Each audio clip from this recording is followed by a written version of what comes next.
Bom dia.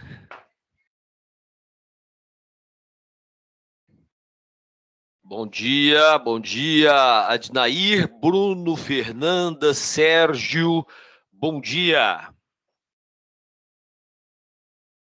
Estão me ouvindo? Sim, bom dia. Beleza, Bruno, obrigado, bom dia. É só para a gente ir testando o som aqui, né? Tá conseguindo enxergar beleza aqui o quadro? Perfeitamente. Tá. Então, se não tiver legal, gente, clica lá na minha tela e põe fixar, dá uma melhorada também, tá? Acho que tem uns 3 pontinhos aí, você clica lá em fixar, né, em cima da minha tela, melhora bem também, se não tiver legal aí a imagem, tá? Beleza. Vamos aqui. 10h03, 10h05 eu já começo, né? Só esperando o pessoal já entrar aqui, ó. Então nós já somos 6, Adnair, Bruno, Daniele, Fernanda, Sérgio. Beleza pura. Temos... Bom dia. Bom dia, Sérgio. Bom dia. Beleza. Beleza. É que eu tô na rua, tô no celular, não tava conseguindo, agora que consegui. Deu certo? Não, maravilha. Só que Importante eu não tô tendo a imagem, mas não tem importância não. Não. Se você consegue me ouvir aqui, já tá bom. Tranquilo. Tá? O que a Camila pediu depois, aí no finalzinho, talvez, a gente consegue abrir a câmera e fazer um print, né? Tipo uma selfie, nossa. Hoje a tecnologia tá aí, né? Com todo esse Pois mas o problema é a tecnologia. Onde que eu vou para colocar a imagem aqui? Ixi, aí você tá no celular, eu já não sei, mas assim... Pois é. Então, mas assim, a hora que você abrir a sua câmera, aparece para mim aqui, eu já faço o print. Mas é lá no finalzinho, Sérgio, não preocupa agora não. Só fazer um teste, que eu vou fazer uma compra ali. Isso. Ah, tá ótimo.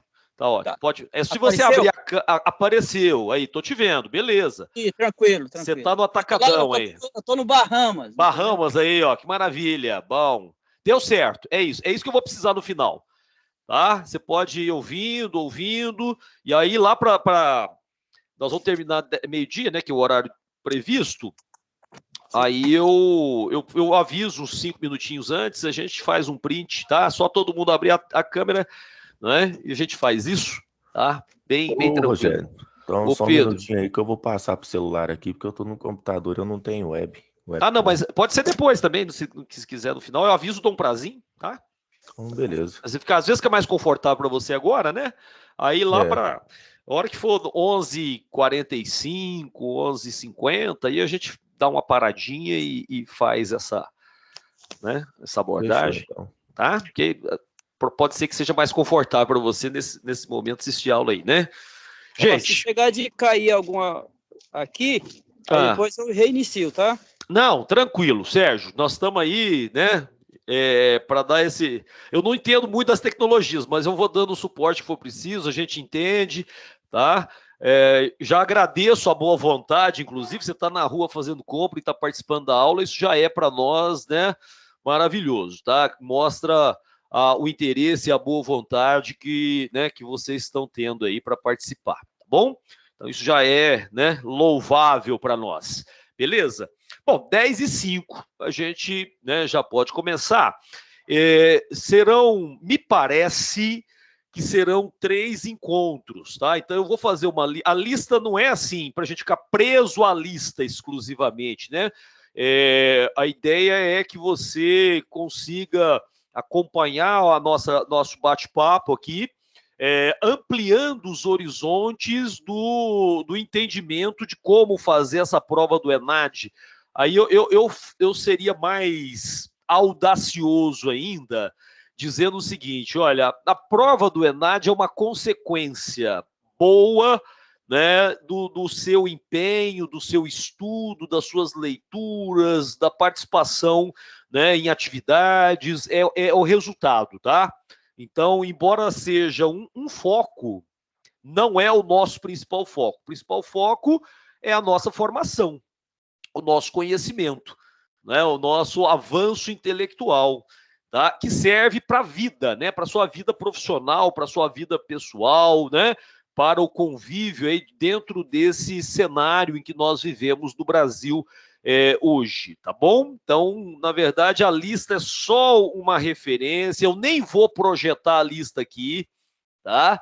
Não vou projetar, se você está com ela, ótimo, se não está, a gente consegue, né, articular, eu leio alguns trechos aqui, porque, na verdade, a lista, que são questões exclusivamente do ENAD, a lista da formação geral, né, porque o assunto aqui, ó, é aquela formação geral, não é a formação específica, tá? A formação específica é a formação do seu curso, tá?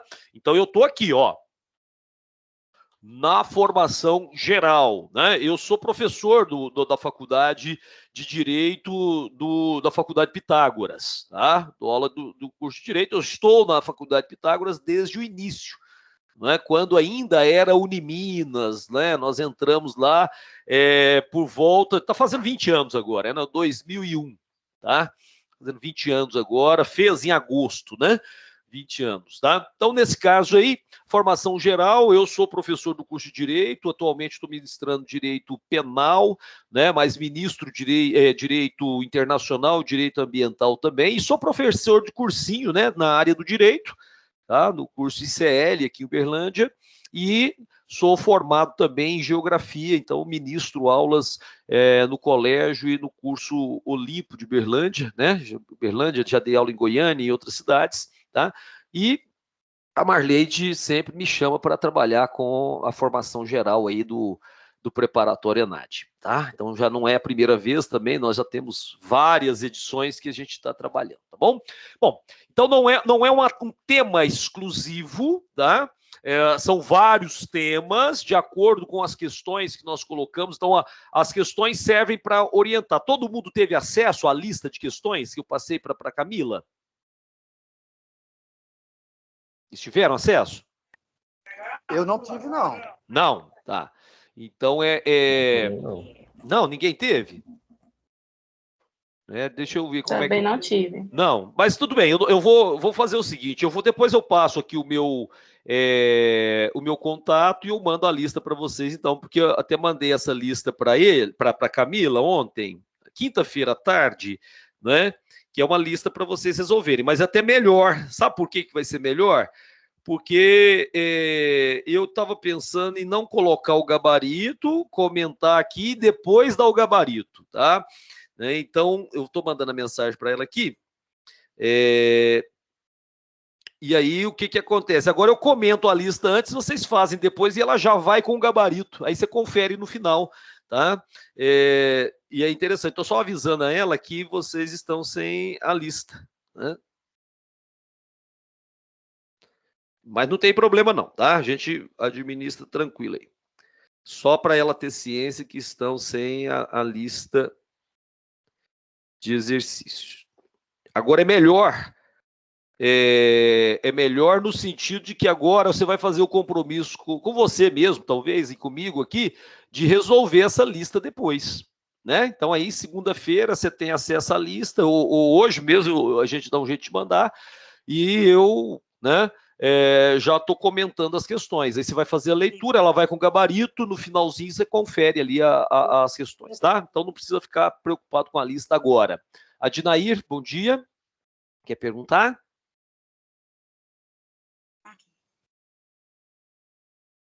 Tranquilo? Então vamos lá. Gente, um dos temas que eu coloquei aí tem a ver com as migrações internacionais, tá? Então, assim, tem dois textos, são questões do ENAD, são dois textos. Um fala o seguinte, olha, que nós temos fluxos migratórios, né? Então, nesse caso, olha, a ideia é que você tenha... Fica melhor escrever em preto, não é? Do que o azul. Qual cor tá melhor aqui? O preto tá melhor, não tá? O preto fica melhor, fica então mais tá visível. bom. Fica mais visível. O vermelho eu só vou colocar para marcar aqui o assunto, tá? Rogério. Pois não. Rogério. Sérgio, pode falar. Eu não tenho essa imagem, não. Oi? Eu não estou tendo essa imagem. Ah, porque você tem que abrir a câmera aí, né? A minha. Ou então você reinicia, Sérgio. Se você reiniciar, dá certo.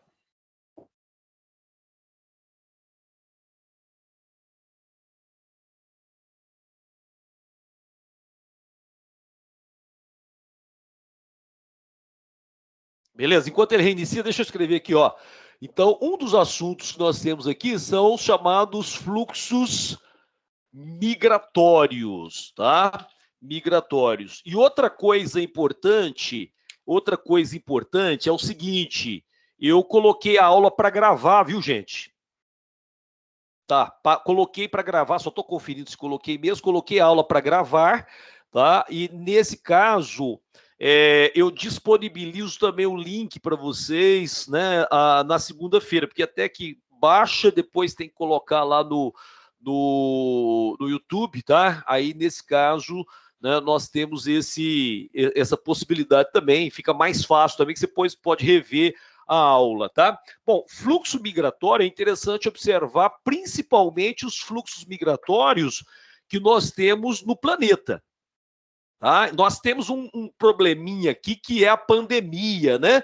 Então, o fluxo migratório, né? Você tem uma lógica, né? Vinculada às suas causas principais, ó.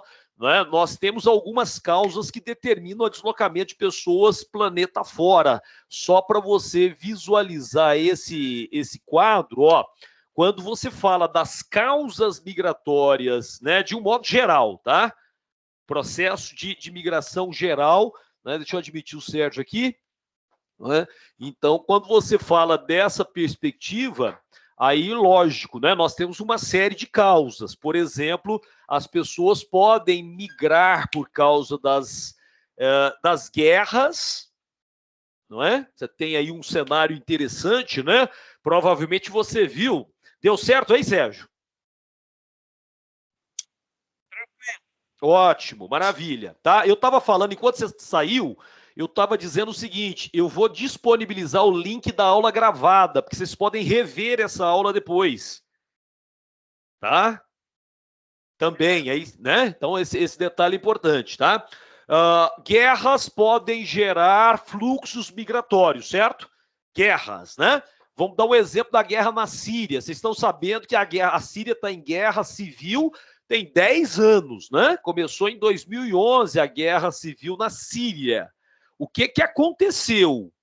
Muitos sírios, não é, começaram a sair, a migrar para a Europa. Nós tivemos uma das maiores crises migratórias na Europa aí durante esse período, né, que corresponde a essa década, principalmente 2016, 2015, 2016, tá?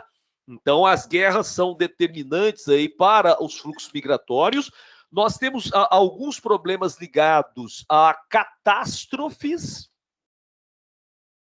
Tá? A catástrofe pode ser um fenômeno natural ou provocado pelos seres humanos, né? Então, por exemplo, quando você vê o caso devem ter visto na televisão, né? Aquele vulcão ativo lá nas Ilhas Canárias, são ilhas que pertencem à Espanha, tá? E aí tem o vulcanismo, a lava está tomando conta do arquipélago ali, está aumentando a área, e muitos tiveram que sair. Então eu tenho fluxo migratório também vinculado à catástrofe, seja ela natural ou seja ela provocada pela ação dos seres humanos, tá? Então, nesse caso aí, nós temos catástrofes, lembrando, podem ser naturais ou provocadas pelos seres humanos. Nós temos as perseguições político-religiosas, tá? Elas podem ter caráter políticas, então políticas ou ainda religiosas. Vou dar exemplo. Lembra do caso, agora, essa semana, a jogadora de vôlei do Afeganistão, que foi morta, foi degolada, porque não usava o hijab, né? Aquele véu, né? Lembra que tem o chador, que é a roupa, né, que a mulher islâmica usa, mais o hijab, né, que é o véu. e é jogadora de vôlei, foi morta agora essa semana, vocês devem ter visto isso no noticiário, tá? E temos aqui as chamadas causas econômicas, tá? Nós temos aqui as causas chamadas de econômicas, tá? As causas econômicas talvez sejam as mais comuns, tá certo? Porque nós temos a busca por melhores condições de vida. Condições de vida, tá? Então, vou colocar reticências aqui, porque são melhores salários, né? Melhores condições de vida, trabalho, né? As pessoas saem, então é normal, gente. Não deveria ser assim, mas é assim que está acontecendo, né? Então, nas causas econômicas, é comum, vamos usar a palavra comum que é melhor, né? Então, as pessoas saem de países mais pobres e buscam o trabalho em países mais ricos. Isso é o que é comum, tá? O que eu havia comentado no começo, é que nessas circunstâncias atuais, tá? Nós temos o caso da pandemia, né? Então a pandemia diminuiu, né? Então a pandemia diminuiu os fluxos, tá? Então a pandemia diminuiu fluxos migratórios, né? Lembrando que as causas das migrações mundo afora tem vínculo com guerras. Eu citei o caso da guerra na Síria, né? Temos a questão das catástrofes que podem ser naturais, né? Furacões, tornados, terremotos, vulcanismo, né? São problemas naturais, né? Mas eu posso ter problemas provocados pela ação humana, né? A desertificação provocada pela ação humana, as secas, né, pelo uso excessivo das águas em determinados lugares, tá? Desmatamentos, são fenômenos causadores de catástrofes naturais. Temos também o problema daquele vazamento radioativo, lembra que aconteceu, né, tem 10 anos, inclusive, exatamente 10 anos, tá? Poderiam cobrar isso, né, o vazamento lá no Japão, né, nas usinas nucleares do Japão, tá? Fukushima, você vai lembrar desse nome, Fukushima, então, é uma catástrofe natural, antrópica, né, provocada pela ação humana, desculpe, e aí, óbvio, as pessoas têm que sair dali. Tivemos o caso de Chernobyl em 1986, tá? Então, nesse cenário, né, as pessoas podem migrar, né? E é uma tendência importante, né, para a gente analisar. Bom, mas aí eu quero falar de um caso específico, né? Eu citei aqui duas situações. O caso da Síria, né, que está em guerra civil desde 2011, e nós temos o caso, né, agora do Afeganistão, que o Talibã assumiu o controle do país depois que Estados Unidos retiraram suas tropas. Tá? Então, isso vocês acompanharam, obviamente, pelo noticiário, né? Uma coisa importante aqui para nós, uma coisa é você preparar exclusivamente para fazer a prova do ENAD, eu acho que não é isso. Professor, Oi, pode falar, Sérgio. A Síria, por exemplo, essa guerra é recente, mas a Síria, desde tempos e tempos, tem guerra lá nunca foi. Sim. Ô, Sérgio, deixa eu te falar uma coisa. Isso. Deixa eu te falar uma coisa meio que padrão aí, até para você analisar essas situações, né? Oriente Médio, principalmente, e boa parte do continente africano, não é? Tem os conflitos com origens no período colonial, né? Então, quando se tornaram países, o caso da Síria, o Líbano, que está ali vizinho, né? Eram dominações inglesas e francesas, aquelas regiões, né? Então, a primeira coisa, está certo, que você acabou de falar, está perfeito, não é? A origem disso, aí ajuda a entender o todo, né? A origem disso está no período colonial. Os colonizadores saíram e povos locais começaram a disputar poder interno. Então você vai perceber que logo depois da independência começaram guerras nesses lugares, né? Essa última guerra que nós estamos falando agora é a guerra decorrente da Primavera Árabe, né? Esse fato Primavera Árabe, não é? Se você lembrar dessa história, a Primavera Árabe é um fenômeno interessante, ó. 2010, dezembro de 2010, né? Em dezembro, nós tivemos lá no Oriente Médio e norte da África a chamada Primavera Árabe. A Primavera Árabe foram manifestações em países do norte da África e Oriente Médio, né? Então ocorreu em países do norte da África, e tem a ver com o fluxo migratório, né? E países do Oriente Médio, certo? E a lógica ali era a busca, né, por liberdade, né? Estavam as manifestações, né? Então haviam manifestações, né, populares contra governos ditatoriais. Aí é o seguinte, a Síria está na guerra até hoje por causa disso aqui, que começou em dezembro de 2010, lá na Tunísia. Tá? A Tunísia é um país do norte da África. E aí o que aconteceu? Alguns vão até lembrar dessa história, tá? Eu vou entrar aqui na frente, depois eu saio, antes de apagar aqui, eu dou um tempinho para vocês darem mais uma olhada no quadro, tá?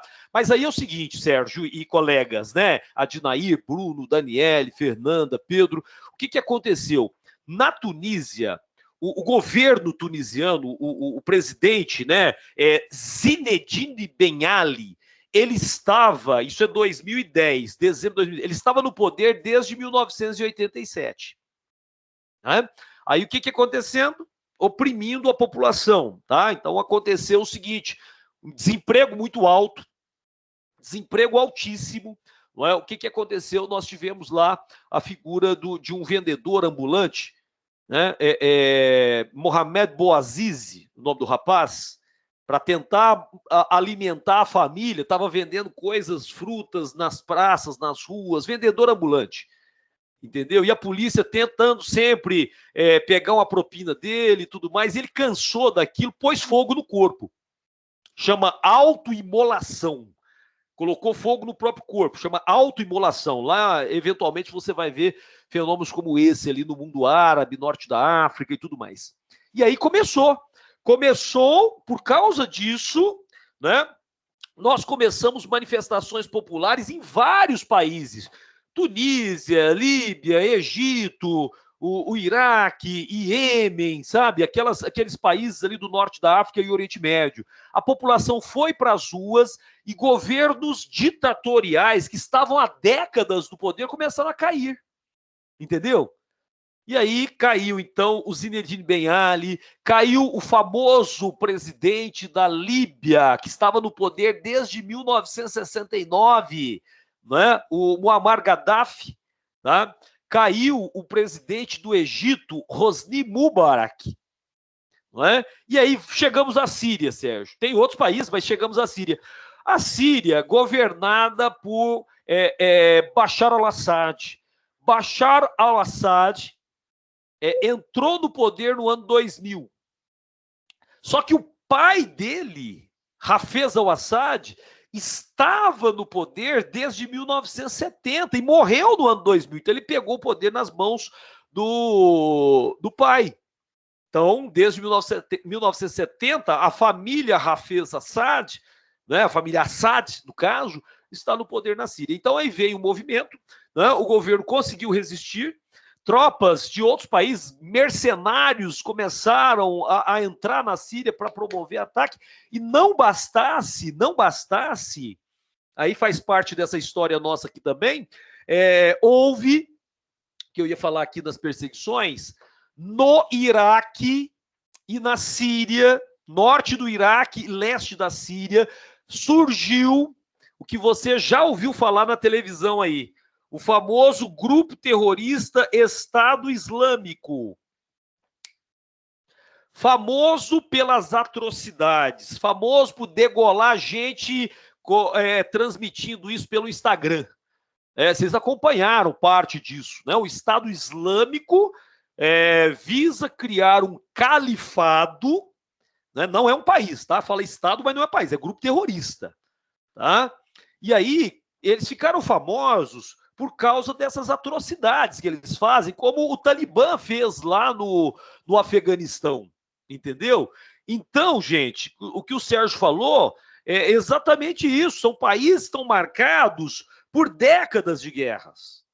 Essa última da Síria está vinculada exatamente a essa perspectiva da Primavera Árabe e da tentativa de derrubar um governo que está no poder há décadas. A família do Bashar al-Assad está no poder desde 1970. Tá? Então, assim, e como são algumas regiões, quando o lugar é muito rico em petróleo, a situação até piora um pouquinho, né? Porque aí você vai ter mais e mais interesse. Então, o Estado Islâmico é um grupo dos piores, né? Um grupo terrorista, tá? Vamos lembrar aí que esse grupo terrorista, ele é sunita. O islamismo, então, ele tem várias facções, né? O Estado Islâmico, como grupo terrorista, é um grupo, e nem, não é a religião que é terrorista, tá?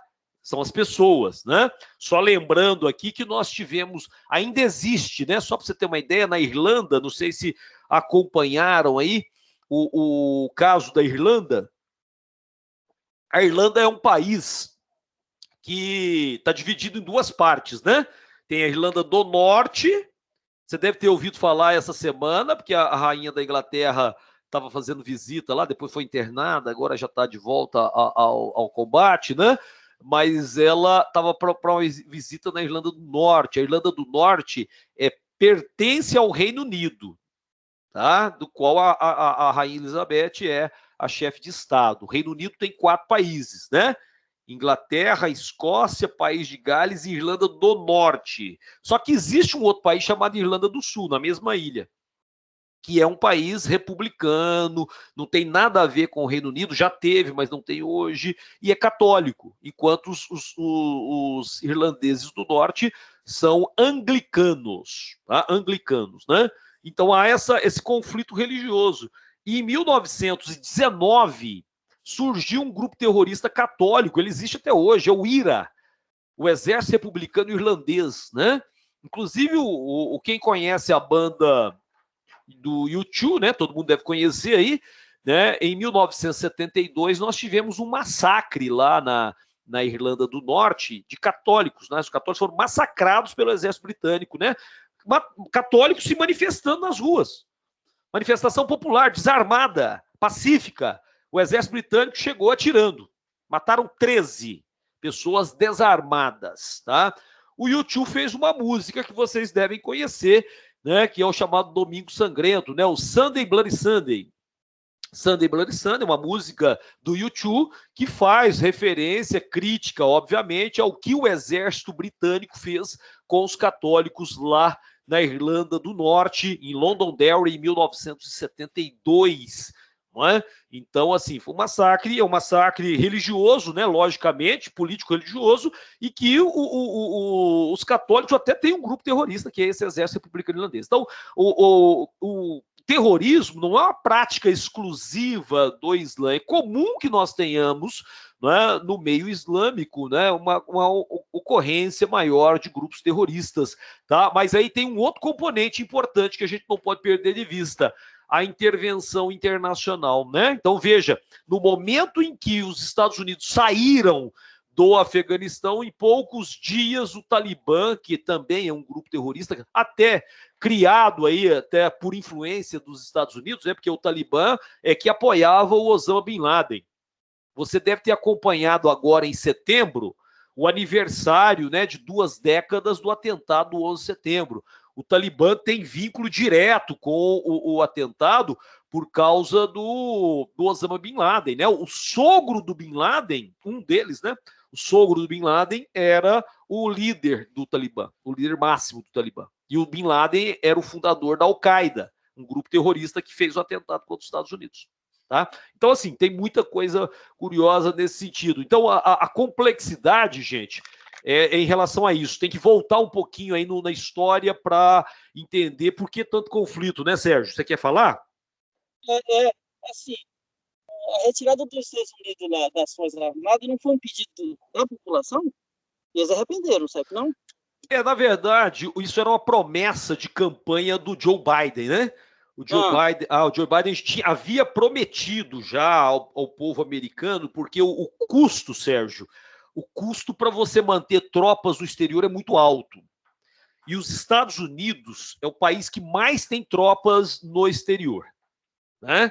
Porque durante o período de 1945 a 1989, 90, 91, nós tivemos um período da Guerra Fria, né? O conflito dos Estados Unidos contra a União Soviética.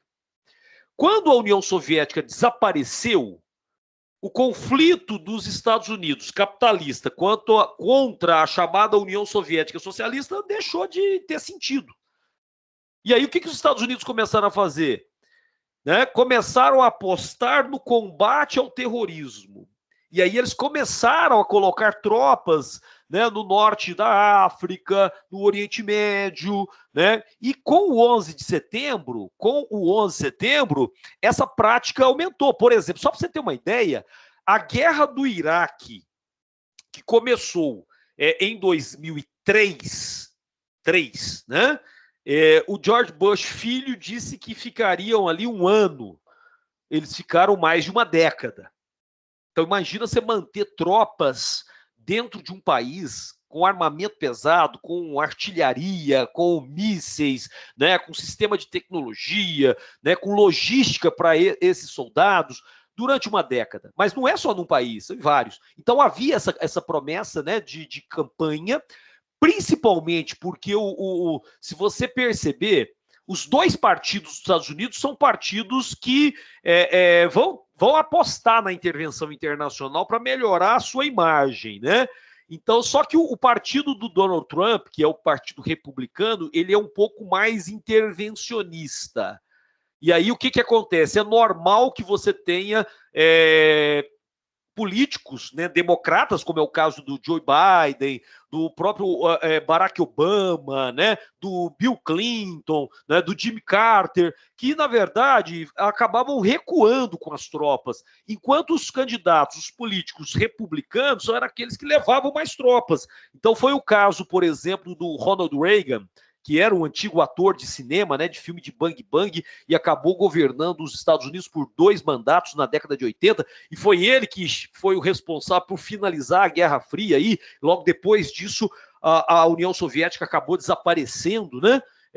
Então parou de ser uma ameaça para os Estados Unidos, pelo menos no primeiro momento, e aí você tem depois o George Bush pai, que também leva tropas, né, para o Iraque, por exemplo, na Primeira Guerra do Golfo, em 1991, né, janeiro de 91. Lá em agosto de 1990, não sei se vocês vão lembrar dessa história, quem, né, tem noção um pouquinho da história desse lugar, né? É o caso da ocupação do Kuwait pelo Saddam Hussein, entendeu? Então eles colocaram tropas lá no Kuwait dentro desse período aí de 1991 e fizeram a Guerra do Golfo contra o Iraque. E aí mantiveram o Iraque embargado durante uma década inteira. Quando chegou o ano 2003, eles fizeram uma nova intervenção militarizada para tentar coibir, né, de certa forma, as armas de destruição em massa lá no Iraque. Não tinha armas de destruição em massa,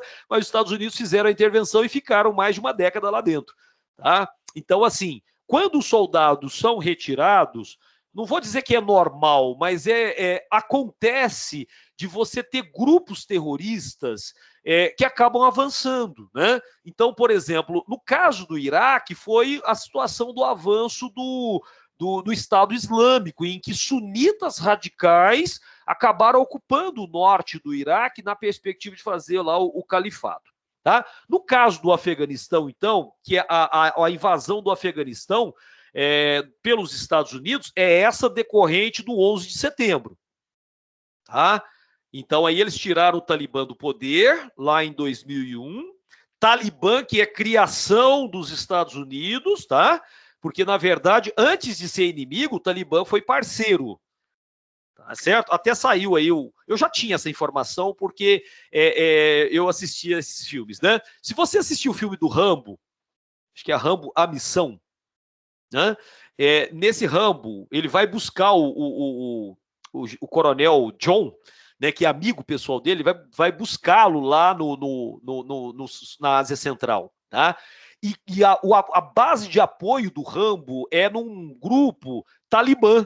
É o Talibã que apoiava, que era apoiado pelos Estados Unidos, e o elo de ligação era o Osama Bin Laden. Então eles deram apoio, lá no filme eles dão apoio para o Rambo vai lá e busca o Coronel John, né? Que está na mão da Aliança do Norte. A Aliança do Norte é um grupo de tadjiks, pessoal do Tadjikistão, né?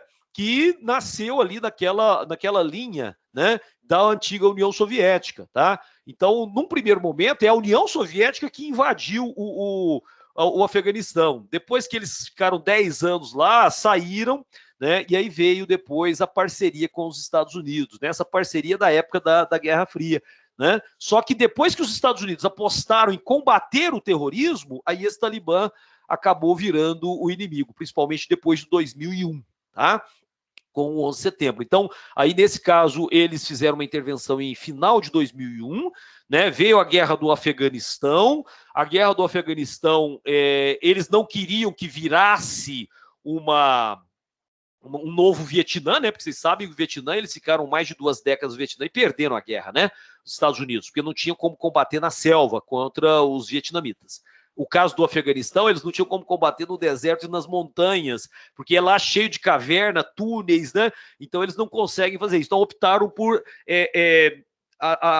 armas muito pesadas, né? Então mísseis Tomahawk, né? Mísseis de longo alcance, depois que eles entraram. Então quando eles entram e afastam o Talibã, né, mantém uma estrutura equilibrada, o Afeganistão dá uma recuperada, as mulheres passam a ter direitos melhores, porque não tinham antes, na época do Talibã. E quando eles falam, está tudo estabilizado, e os Estados Unidos estão sofrendo ainda com aquela crise de 2008 até hoje, né? Aí eles resolvem para diminuir gastos, né, diminuir a dívida pública, promessa de campanha do Joe Biden. Só que o que aconteceu, gente? Ele agiu na hora errada. O serviço de inteligência dos Estados Unidos não calculou adequadamente o momento da saída. Então, mas tinha essa promessa, viu, Sérgio, junto à população, né? Então, a popularidade do presidente está vinculada, em dado momento, com as intervenções internacionais, quando a população até acha que pode sofrer algum problema, o 11 de setembro mostrou isso, e depois também quando ele retira tropas para poder efetivamente melhorar os gastos públicos, porque o custo da guerra, quem paga é o consumidor, né? Lógico. A gente até ajuda com a chamada dívida externa, né? A gente está indiretamente a gente está contribuindo também, mas o principal pagador, né, das despesas externas dos Estados Unidos, a política internacional dos Estados Unidos, está vinculado aí ao consumidor, né? Então, tem um custo muito alto, tá? Então, sim, tem uma relação direta com a população. Só que foi na hora errada. E o Talibã, então, por que foi na hora errada? Você vê isso pela velocidade que o Talibã chegou a Cabul, e Cabul é a capital, e conseguiram garantir aí essa ocupação, tá? Essa tomada de poder. O presidente até fugiu, o presidente do Afeganistão fugiu. Então o Talibã volta com uma força política, né, razoável, são financiados, é lógico, você tem países que fornecem armas, existe autofinanciamento também, né, porque se você pensar, olha, como é que esses grupos financiam, né? O Estado Islâmico, o Talibã, existe ajuda de outro país? Existem. Mas eles fazem saques, então quando eles ocupam cidades, eles estão saqueando dinheiro, não é? dinheiro, dólares que estão no banco, eles saqueiam esse dinheiro, eles saqueiam as pessoas são saqueadas, né? Então as riquezas das pessoas são, né, subtraídas aí pelos grupos terroristas. E o Estado Islâmico, que ocupa o norte do Iraque, o leste da Síria, além de tudo isso, eles têm controle sobre áreas de petróleo, então eles vendem petróleo. O Estado Islâmico hoje, gente, deve estar vendendo aí algo, deve estar faturando aí uns 2 milhões de dólares diariamente só com petróleo. Entendeu? Então isso dá força econômica para grupo terrorista. Por isso que eles têm armas, têm carros, né, têm poder, tá? Então é interessante observar isso, beleza? Então, assim, não é uma boa ideia ficar intervindo militarmente dentro dos países, levar tropas, mas depois que está lá dentro também, tem que calcular adequadamente qual vai ser o melhor momento para retirar, porque isso também custa dinheiro, tá? Também custa dinheiro. Eu conversei uma ocasião com o senhor Geraldo, que é um pracinha, né, que lutou, já falecido, ele lutou na Segunda Guerra Mundial, né, na Força Expedicionária Brasileira, e ele estava me falando o seguinte, que a gente não vê isso nem nos livros de história, né? Ele estava falando para mim o seguinte, que a maior dificuldade do país, depois que a guerra acaba, é buscar as tropas, entendeu? As tropas brasileiras que foram para a Itália, elas demoraram praticamente um ano para vir embora. Entendeu? Esse senhor, o senhor Geraldo, que estava lá na Itália, né, ele falou assim: olha, Rogério, ele é pai de o marido da tia da minha esposa, né? Então, assim, e já faleceu um pouco tempo atrás, mas quando eu ia lá, eu conversava com ele falava isso. Ele falou: olha, nós ficamos lá um ano sem fazer nada, então eles ajudavam na cidade, faziam limpeza na cidade, reparos nas cidades italianas, porque não tinham o que fazer, né? Tinham que esperar. Então, demora, é caro, tá? Então, assim, imagina o que os Estados Unidos gastam com armamentos e com intervenções. Então, a população tem interesse que eles retirem, né? Mas também não tem interesse de 100%, porque acham que os Estados Unidos têm um papel importante, por exemplo, no equilíbrio militar do planeta, na segurança do planeta. Agora, essa semana nós tivemos um outro caso, porque aqui eu estou te falando exclusivamente o quê? Que os Estados Unidos migraram de um interesse de combate contra a União Soviética, então essa história de que o comunismo ou o socialismo é uma ameaça, isso é do período da Guerra Fria, gente. Isso acabou em 1990, né? A ameaça que veio depois, né, nos interesses americanos, é a ameaça terrorista. Então, eles, na década de 90 até hoje, os Estados Unidos estão empenhados predominantemente com as questões relacionadas ao terrorismo, sobretudo esse de caráter islâmico, tá? Mas tem uma outra figura que não tem nada a ver com religião e nem, né, que é o Kim Jong-un, aquele cara lá da Coreia do Norte, que essa semana que passou agora fez testes, não sei se alguém viu aí do grupo, né, fez testes com o míssil lançado de submarino. Tá? Ah, Rogério, mas ele não pode fazer teste? Bom, pode. O problema é que ele fez um teste e lançou o míssil no rumo do Japão, né? Entendeu? Esse é o problema. Eu posso fazer testes desde que eu não afete os interesses do outro. Ali, aí, dependendo do teste, nós temos tratados internacionais que impedem, né, que nós tenhamos aí esses testes. Tá? Armas nucleares, por exemplo, tem que seguir o tratado de não proliferação de armas nucleares. Então, não é qualquer teste que eu posso fazer, tá? Com armamentos, né? Tudo bem? Tranquilos? Ô, Sérgio, você entendeu essa história aí do esquema do Afeganistão? Então, é um cenário... Beleza? Então, você tem que pesar sempre esses elementos, né? Quer dizer, os Estados Unidos estão interessados em manter as tropas ou tirar as tropas? Depende. Num dado momento, vai ser popular até colocar tropas. Num outro momento que envolve, né, o dinheiro, tá? Você fala, Rogério, mas está sobrando dinheiro lá nos Estados Unidos. Bom, o dólar está alto, para nós aqui está alto, não quer dizer que eles estão necessariamente bem. Isso aqui é câmbio, tá? Sobra dinheiro, mas falta petróleo para eles. Exatamente. Então tem esse problema. E outra coisa, viu, gente? Nós temos que levar em conta também o chamado déficit público. E o déficit público dos Estados Unidos é muito alto, tá? Se brincar, ele é bem mais alto do que o nosso.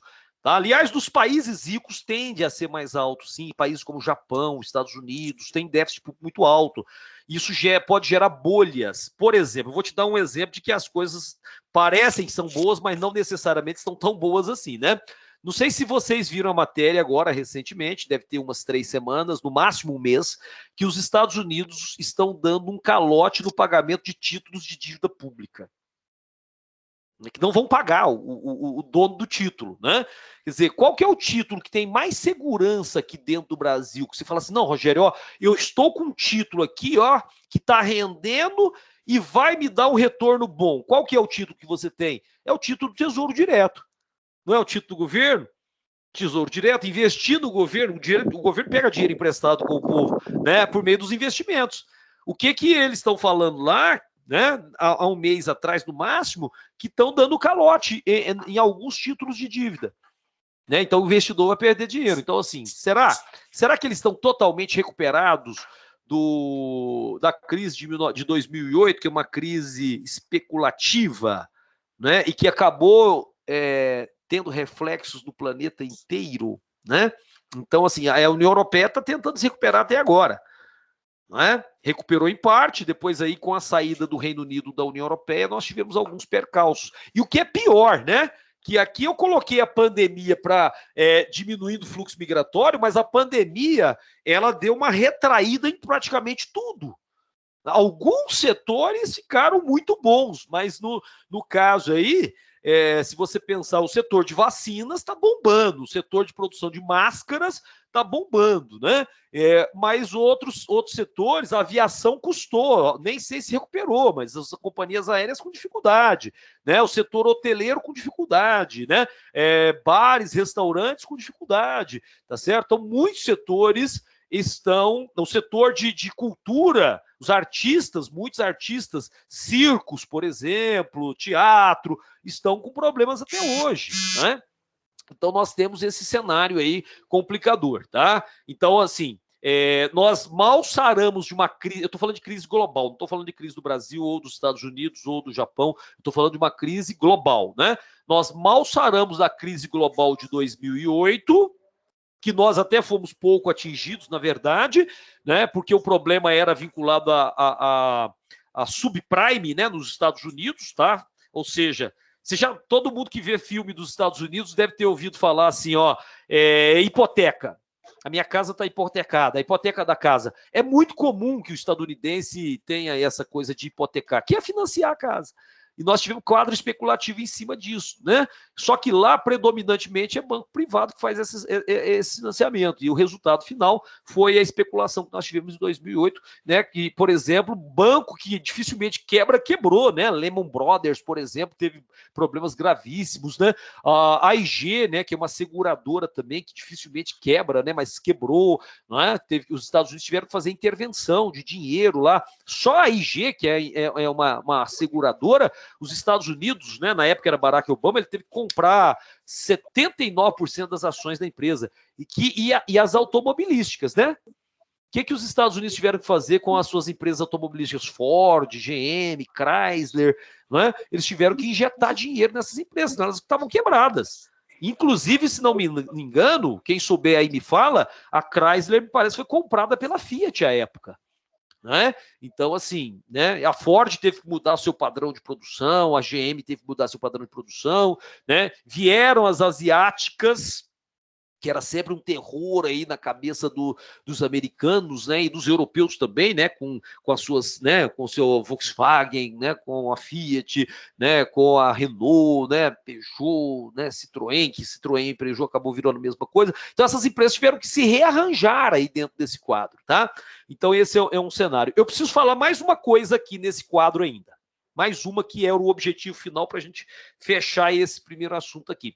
Né? Eu quero saber, em função das perguntas, eu acabo desviando um pouquinho do assunto, mas tentando sempre manter o padrão, né, conceitual, histórico, de entendimento da política internacional. Tá? Tudo bem? Posso falar mais um item aqui antes de apagar o quadro? Tá tranquilo? Alguém quer fazer um comentário, uma pergunta? Eu estou tranquilo, professor. Ótimo, Bruno. Beleza, tá? Não tá muito rápido não, né, Bruno? Não tô falando muito rápido não, né? Tá não, professor, tá bem explicativo, Ótimo, tá? É beleza. legal. Tá.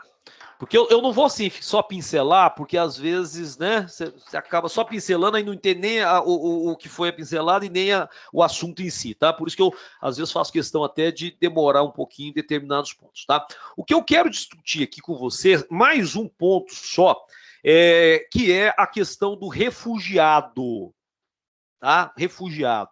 Eu só vou apagar a parte de cima, não vou apagar o quadro, não. Vou apagar só meu nome aqui, ó. Eu não sei se vocês enxergam bem aqui no topo. Dá para enxergar aqui, em cima de formação? Para mim tá tranquilo. Ah, ótimo. Então, gente, vou pôr uma setinha para identificar aqui. Eu só vou escrever essa palavra, refugiado, tá? Os refugiados, tá? Então tá. Eu estou falando para você do migrante que pode migrar fugindo da guerra, de catástrofes, de perseguições políticas ou religiosas, né? Para não serem mortos, alguns vão se transformar em refugiados, tá? Mas está lá. Uma coisa importante aqui que eu não falei, que é isso aqui, ó. Se você falar assim, olha, Rogério, eu estou acompanhando o noticiário, estou vendo que tem muito esse migrante aqui, né, fugindo ali do norte da África e do Oriente Médio, tá? É o principal movimento? Não, é um movimento pontual, né, volumoso. O principal movimento do planeta ao longo da história é esse aqui. Causa econômica, tá? Como é que é isso? Ora, eu vivo num país pobre, estou querendo melhorar de vida, uma alternativa é ir para um país rico. Então é muito comum que as pessoas tentem sair da América Latina. A América Latina, de um modo geral, seriam países mais pobres, né, que foram colonizados por meio de um processo de colonização, de exploração, diferente dos Estados Unidos e Canadá, que tiveram uma exploração menor, né, tiveram mais povoamento, mesmo porque não dá para comparar Brasil com os Estados Unidos na origem, viu? O Brasil nasceu grandão, tá? Com muitas riquezas naturais. Porque eu vi o Alexandre Garcia, que é um jornalista aí, falando outro dia que não entende por que o Brasil não é tão rico quanto os Estados Unidos, porque nós somos praticamente iguais, inclusive na colonização. Tá errado. O Brasil, na colonização, foi colonizado por latinos, portugueses. Os Estados Unidos foram colonizados por anglo-saxão, os britânicos. Então já tem uma primeira diferença. Segundo, quando os Estados Unidos foram colonizados, a área colonizada era o litoral. 13 colônias no litoral atlântico. Só. Eles conquistaram aquele território tamanhão, né, maior que o Brasil, lá eles têm 9,3 milhões de quilômetros quadrados de área, eles conquistaram aquele tamanho depois que ficaram independentes. O Brasil, quando se tornou independente em 1822, já era quase desse tamanho. Faltava anexar o Acre lá, que nós anexamos, compramos em 1903. Entendeu? Então, quer dizer, o Brasil já era grandão. Isso significa que durante o período colonial todo, nós fomos saqueados, né? Levando ouro, madeira, riquezas naturais para a Europa. E os Estados Unidos não, porque ele não era grande, era pequenininho. Então não dá para comparar, tá? A história é diferente nesse caso, tá bom? Então o que acontece? Pessoas tentam sair desses países pobres da América Latina para ingressarem nos Estados Unidos e até no Canadá, mas principalmente nos Estados Unidos, para trabalhar. Então tem uma fronteira do México com os Estados Unidos, vocês estão cansados de ver isso na televisão, as atrocidades, as mortes, né, as torturas, os crimes, tá, que ocorrem ali naquela fronteira, tá bom? Nós temos o coiote, né? O coiote é um criminoso, deram o nome de coiote, coitado do bicho, né? Mas o coiote, na verdade, é um criminoso, narcotraficante que domina o norte do México ali, tá, na fronteira, e, logicamente, faz vítimas entre aqueles que querem migrar. Então, porque o criminoso, o coiote, promete para o latino-americano, seja ele quem for, inclusive brasileiro, que vai colocar ele lá dentro dos Estados Unidos. Só que vai colocar a um custo altíssimo. A pessoa tem que vender praticamente um rim para poder entrar lá nos Estados Unidos quando cai na mão desses criminosos. E o que é pior, quando chega lá, você sabe, né? Tem muro, tem cerca, tem rio. Tivemos casos de pessoas que morreram afogadas ali naquele Rio Grande, tá? E as pessoas atiram também lá. Tem aqueles anjos bondosos, né? Que quando aqui a pessoa vai atravessar o deserto, eles morrem de sede. Então, muitos americanos chegam a colocar, não sei se já viram isso, galões de água lá no meio do deserto para as pessoas não morrerem de sede. Mas outros chegam a atirar nessas pessoas que estão lá, entendeu? Então um desafio entrar ali, tá? O outro é entrar na Europa, né? Muitos latino-americanos, africanos, asiáticos tentam entrar na Europa, porque a Europa é um continente, na verdade, você vai tratar como bloco econômico, tá? A Europa saiu agora em 2020, né, dia 31 de janeiro de 2020, a Inglaterra saiu da União Europeia, né? Então a União Europeia é um bloco europeu. Tem outros, a Europa vai até na Rússia. A gente chama de Montes Urais, né? Chega lá na Rússia, Montes Urais. Então, a Rússia tem um pedaço do seu território que está dentro da Europa, né? Mas a União Europeia são países centro-ocidentais da Europa, tá? Hoje, 28 países, né? Com a saída aí acho que 27 agora, com a saída da Inglaterra, tá certo? Então, muitas pessoas de países pobres tentam entrar dentro desses países, tá? Então, nós temos o imigrante ou o migrante, né, econômico, tá? Quando ele está fugindo, né, de uma guerra, quando ele está sendo perseguido e foge para se salvar, a comunidade internacional, por meio da ONU, inclusive, por meio da ONU, reconhece essa pessoa, essa família como refugiado, tá? Então, o refugiado é um migrante? É. Só que é um migrante protegido, entendeu? Só que é um migrante protegido, tá? Então, nesse caso aí, ele tem direito, tá? Então, quando ele chega no país, ele deve ser acolhido, tá? Então, aqui, ó, esses refugiados, né, possuem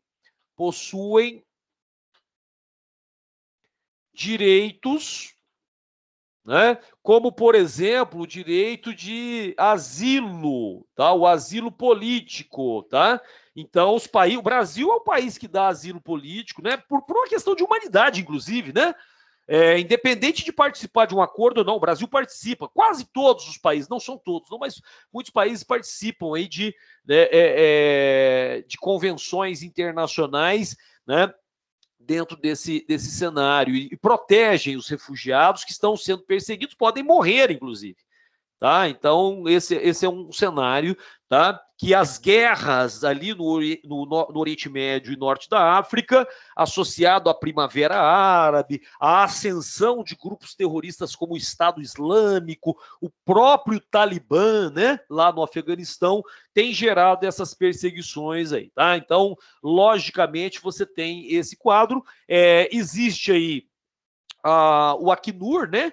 Então, lá, na hora que você pegar a lista de exercício, vai ter uma questão falando sobre isso, né? Trouxe 2 textos, né? Então, fala um pouquinho sobre lá o Acnur, tá? O Acnur é um órgão da ONU que reconhece e ampara os refugiados. Então, eles montam, por exemplo, aqueles campos de refugiados, trazendo, por exemplo, alimentação, atendimento médico e tudo mais, tá? Então, você tem uma vantagem aí, interessante esse caso. Então, o grau de acolhimento é alto, né? O que está falando lá na questão, depois você vai dar uma olhada nela quando receber o material, tá bom? Então, esse é um quadro importante que eu quero destacar para você. É um direito reconhecido pelas Nações Unidas aí por meio de tratados e convenções, tá? Então é importante pensar nisso.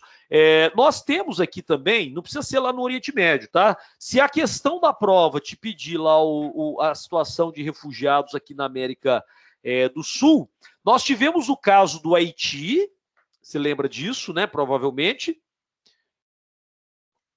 O Haiti, nós chegamos a enviar tropas, né? O Brasil fez uma missão da ONU, o Brasil fez uma missão da ONU de amparo ao Haiti, intervenção da ONU as tropas, são os capacetes azuis, tá? Tropa da ONU, gente, grava bem esse detalhe, hein? Tropa da ONU não é para entrar em combate. Tropa da ONU entra no país para estabelecer o equilíbrio, para estabelecer a paz. Então são chamados de tropas de paz. Porque alguém fala assim, mas como é que uma tropa pode ser de paz, né? É porque, na verdade, a ONU, ela não ataca ninguém. Então por que os soldados vão armados? Eles vão armados para defesa tanto sua quanto de grupos que são civis inocentes, gente. Mas ele não vai lá atacar o país, né? Ele vai promover uma intervenção militarizada, né, para estabelecer o equilíbrio político do país. Tá? Então o Brasil, né, enviou tropas, comandou a intervenção lá no Haiti, né, no início do século agora. Na verdade, na primeira década, né, pegou aí, né, ficaram lá até 2017, se não me engano, tá? Então, mas assim, nós temos o caso do Haiti, que perdeu o compasso político mesmo, e temos o caso da Venezuela, né, que também, sob governo ditatorial de Nicolás Maduro, tivemos aí um problema grave do ponto de vista político-econômico, e a população venezuelana começou a migrar para o Brasil, porque é lógico, é fronteira, um país grande, aparentemente pode gerar muitos recursos. Aqui em Uberlândia você vê alguns venezuelanos, inclusive alguns pedindo esmola aí nas esquinas, né? Então, lamentavelmente. Então, essa acolhida é uma questão humanitária, tá? Então, nesse caso, temos problemas, sim, lógico, com os países vizinhos, mas temos mais soluções do que problemas aí dentro desse contexto, tá? Então, logicamente, nós até editamos uma lei, né, a Lei 13.445, que é a nova lei dos migrantes aqui, e que reconhece, inclusive, essa situação de fronteira também, né? Porque em alguns lugares aí você tem cidade dos dois lados, né? Só que um está no outro país e o outro está de cá, né? Todo mundo já deve lembrar de Foz do Iguaçu, por exemplo, ali com a Cidade do Leste, né? Lá no Paraguai, nós temos a... Você quer falar aí, Sérgio? Eu não estou te ouvindo direito, tá cortando um pouquinho. O Pedro Juan Cabaleiro. Isso, exatamente, Pedro Juan Cabaleiro, exatamente, ali com a fronteira com o Mato Grosso do Sul, né? Nós temos também o caso de Santana do Livramento, né? Com o Uruguai ali, com Rivera, por exemplo, né? Nós temos Tabatinga, né? E Letícia, né? Tabatinga de cá e Letícia lá na Colômbia, e assim vai, né? Você tem várias situações interessantes aí e que são, né, de cooperação, tá? Mas pode gerar algum conflito, sim. Fronteira sempre é um problema, né, em termos de conflito, tá bom? E aí, lógico, né, nós temos a necessidade de estabelecer mecanismos para solucionar esse problema, tá bom? Bom, vamos mudar de assunto agora. Tem aí um outro texto na questão 2, tá? Que envolve aí uma situação bem atual, né? Eu não lembro que ano que ela caiu no ENAD, são questões do ENAD. Agora eu vou apagar porque a gente vai escrever de novo, tá? Tudo bem? Eu vou sair aqui da frente, porque se alguém quiser até fazer print da tela, aí quem tiver no computador quiser fazer print da tela, pode, né? Porque aí é mais fácil depois para organizar as ideias.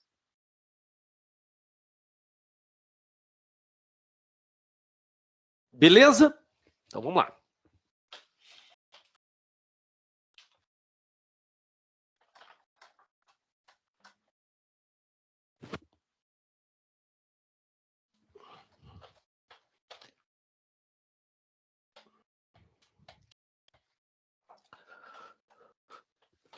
Eu vou ver se a Camila, eu acho que até me respondeu aqui. Deixa eu ver aqui. Professor Rogério, Oi. você poderia colocar essas questões desse grupo aqui, facilitaria, não? Desculpa, Sérgio, falhou. Duas questões desse grupo, pode mandar? Isso, tem uma lista de exercícios, deixa eu ver se eu entendi, porque deu uma cortada boa, mas se for com relação à lista que você está perguntando, sim, eu vou disponibilizar a lista. Eu já tinha disponibilizado lá para a Camila, mas parece que não deu certo, né? Eu vou combinar com vocês daqui a pouco como eu passo a lista para vocês vão fazer, já com gabarito, tá? Vai ter gabarito no final, tá bom? Era sobre isso, porque eu não entendi o que você falou. Para colocar neste grupo as questões. Isso. Vai pôr nesse grupo. Eu não tenho o grupo de vocês aqui, né? Porque aqui eu não consigo compartilhar por meio do Teams. Entendeu? Tá? Mas eu vou fazer assim, no final nós vamos combinar, eu dou até meu e-mail, o WhatsApp aqui, a gente passa para vocês por esse e-mail, tá? Beleza. Né? Vai dar certo, isso aí é certeza, tá bom? Beleza, gente. Bom, o texto 2 tem, na verdade, o que você tem que pensar lá na prova do ENAD? Você tem que pensar o seguinte, nós temos textos motivadores. Aí você vai ler o texto e vai fazer uma interpretação. Normalmente é o que se pede lá, tá? Normalmente é o que se pede. Então, assim, o primeiro texto, ele fala assim, ó, lá a questão número 2, eu tô com ele aqui do lado, aqui, ó, fala assim, com base em dados de 2015, estima-se que no Brasil hajam 100 mil pessoas em situação de rua, tá? Eu vou colocar aqui, né? Então, Brasil. Bom, então, o caso do Brasil é um caso interessante, né? Porque você tem um país extremamente rico. Ninguém tem dúvida disso, né? O Brasil é um país muito rico, né? Nós temos 8,5 milhões de quilômetros quadrados de área. Tá? Do mundo tropical é o maior. Sabe por quê? Você fala assim, se nós somos o quinto maior do planeta em tamanho, os outros são bem melhores, né? Não necessariamente. Quer ver? Eu acho que eu posso falar para você quais são aqui. Vamos lembrando de cabeça aqui, ó. O maior país do planeta chama Rússia, em tamanho, tá? Tudo aqui é tamanho só. Não estou falando de riqueza, não, tá? É tamanho, beleza?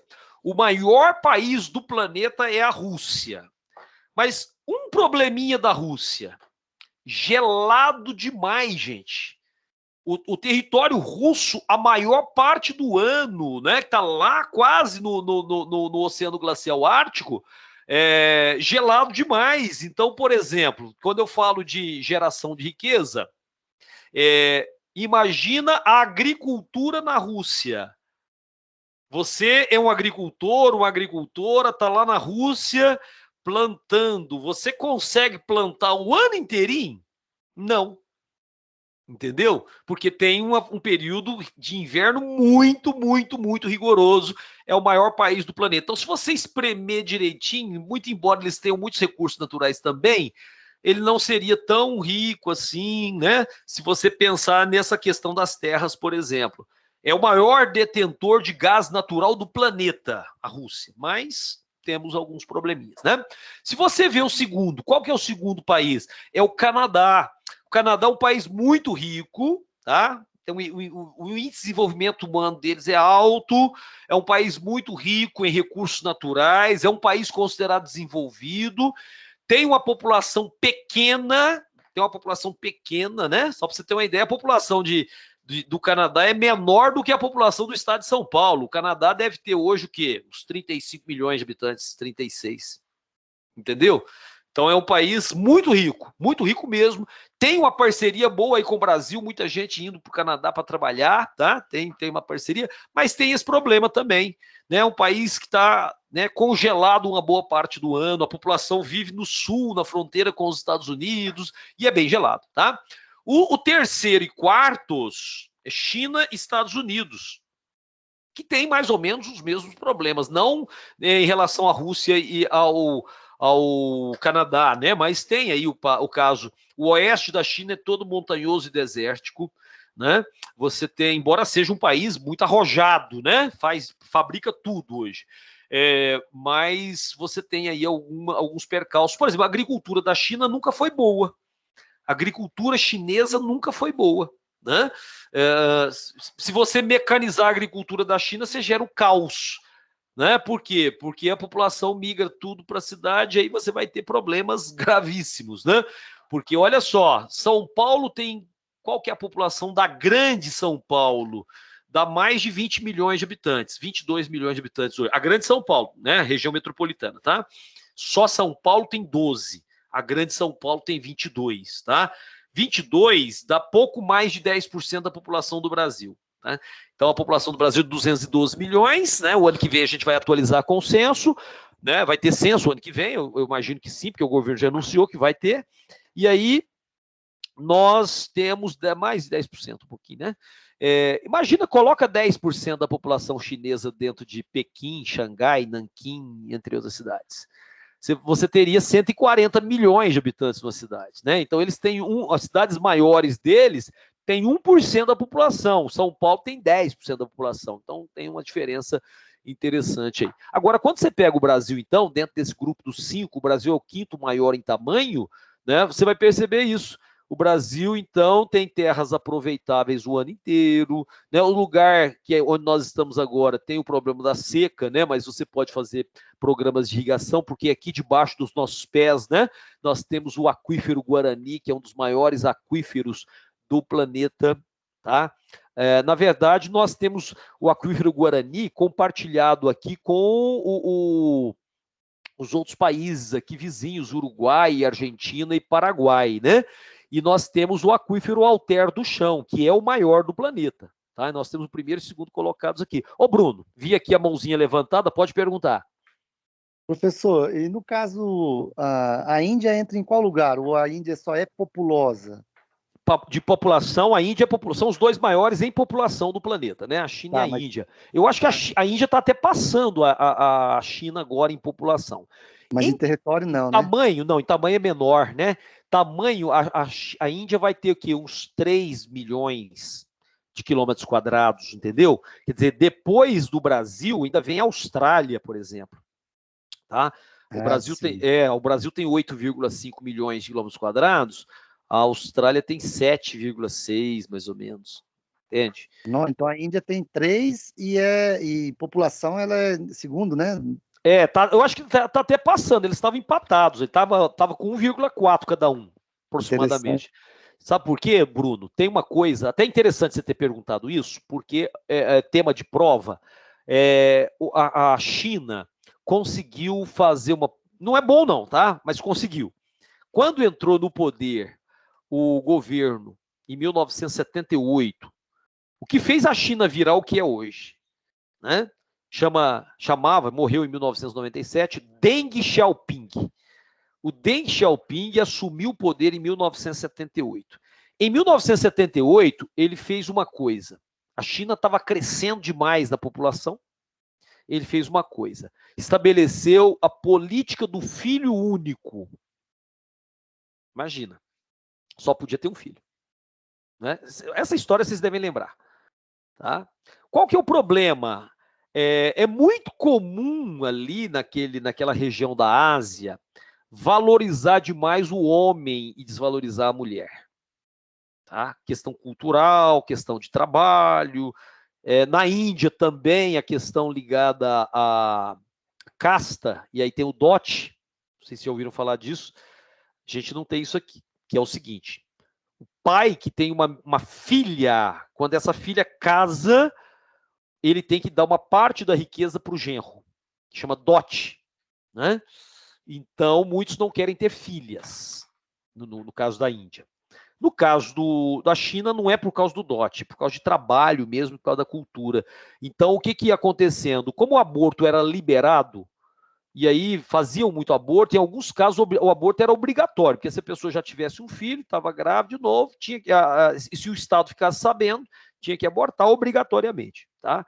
Isso gerou um desequilíbrio, né? Quer dizer, eles controlaram o crescimento está, né, mais lento, cresce menos de 1%, aliás, bem menos de 1% ao ano, a população, tá? Tá quase zero ali, né? No caso, pouco menos de 1% ao Brasil hoje. Aí nós temos um crescimento mais lento, conseguiram dar uma equilibrada, beleza, só que qual é o problema? Nasceu mais menino do que menina. Então tem um descompasso em 40 anos, nós devemos ter aí 35, 40 anos, nós devemos ter aí uma diferença entre homens e mulheres da ordem de 30 milhões de homens a mais que mulheres. Entendeu? É muita coisa, é quase um Canadá inteiro só de homens. Né? Então isso é um descompasso ruim para o desenvolvimento demográfico do país. Né?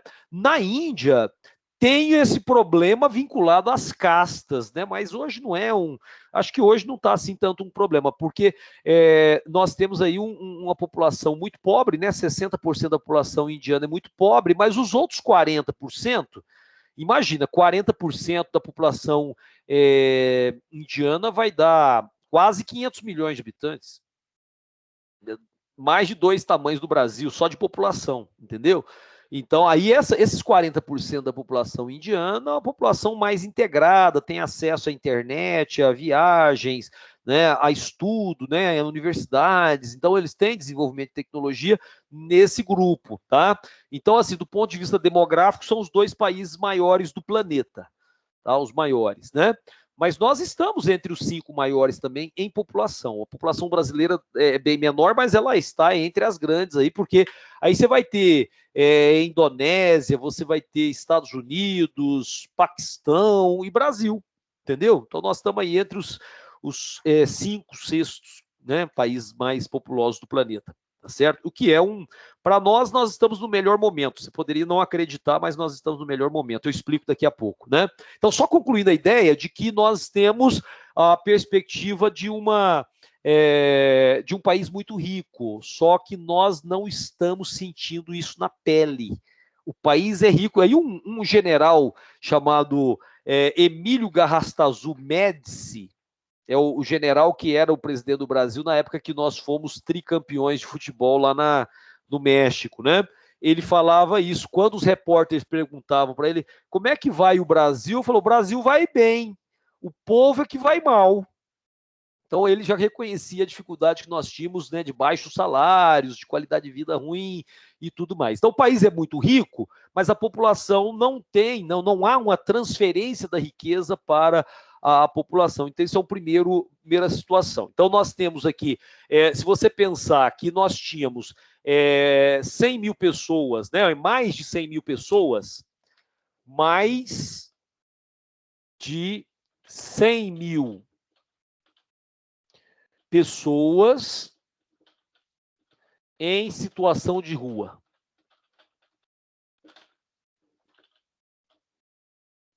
Morador de rua.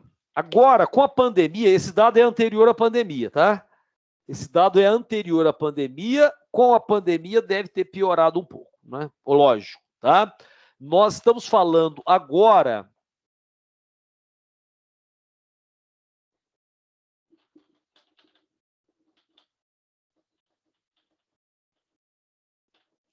de 15 milhões de desempregados, tá?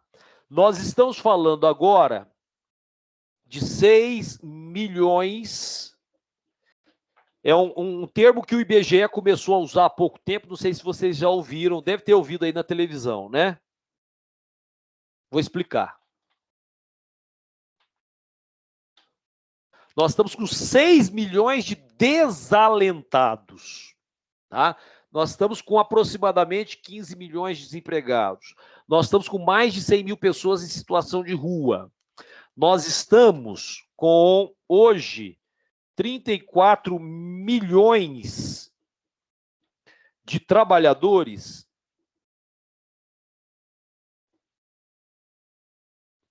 subaproveitados. Tá? Então, vamos trabalhar com essas primeiras informações aqui, né? Bom, então, morador de rua, nós temos um problema. Existe um problema que não é um problema matemático, né? É um problema social e econômico mesmo, que é o seguinte, o famoso déficit habitacional. Tá? O déficit habitacional não é que assim está faltando 10 milhões de moradias para pôr a população que não tem casa. Não é isso só, não. Tá? Eu posso ter, né? Como existe, eu não sei se já ouviram falar, né? O Bruno estava falando dessa questão da população aí da Índia e China.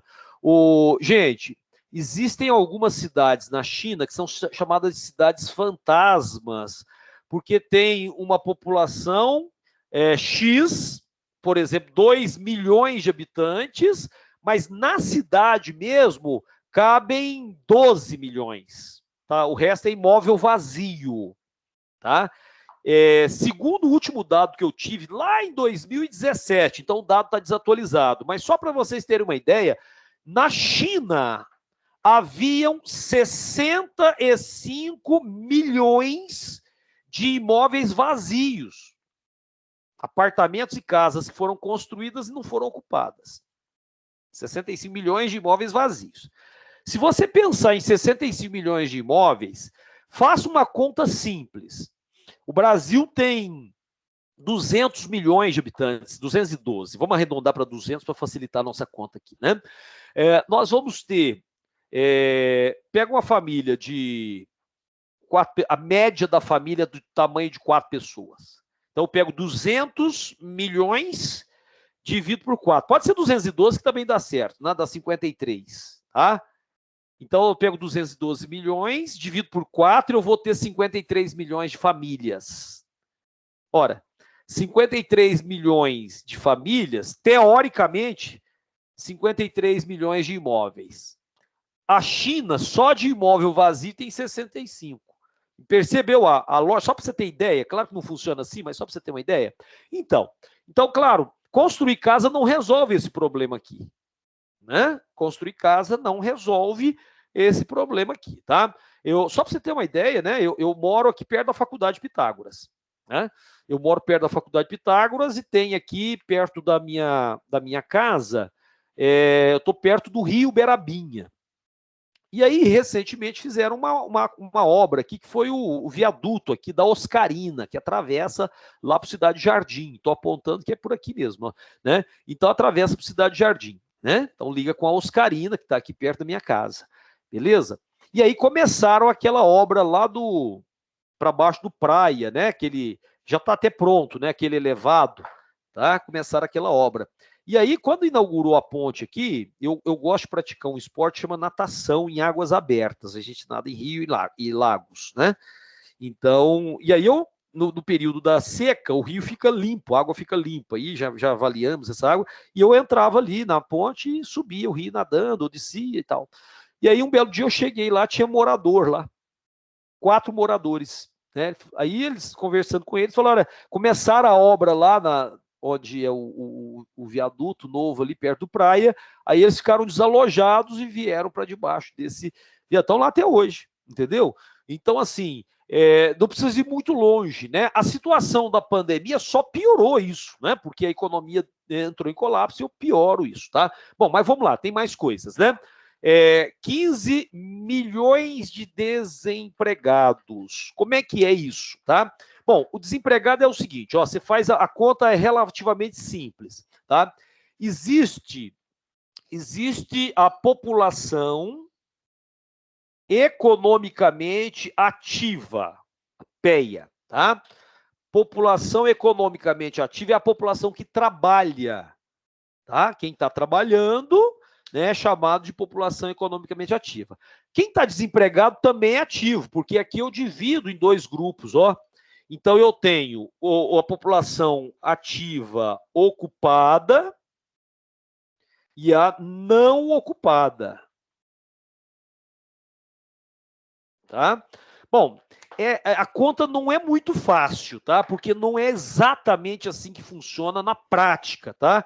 Mas então é o seguinte, quando eu falo que eu tenho desemprego, significa que eu tenho uma galera que está trabalhando e quem não está ocupado é o percentual desse aqui, ó. Então, a população economicamente ativa, então, nós teríamos aqui 100%, aqui seria o ativo da população total.